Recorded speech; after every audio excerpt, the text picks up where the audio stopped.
লাঞ্চে যদি এই রকম মেনু থাকে তার সাথে কিছু না হলেও চলবে।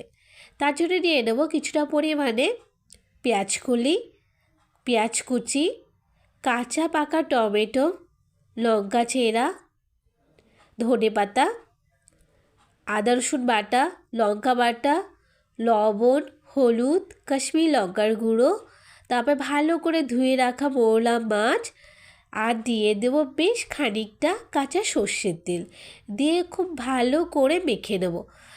মাখাতেই মনে হচ্ছে একদম হাফ রান্না হয়ে গেছে।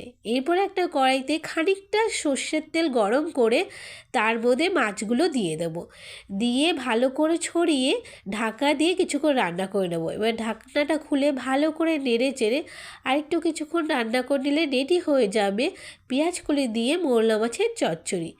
এরকমভাবে খেতে কে কে ভালোবাসো প্লিজ কমেন্টে জানিও। দেখা হচ্ছে তোমাদের সাথে নেক্সট ভিডিওতে।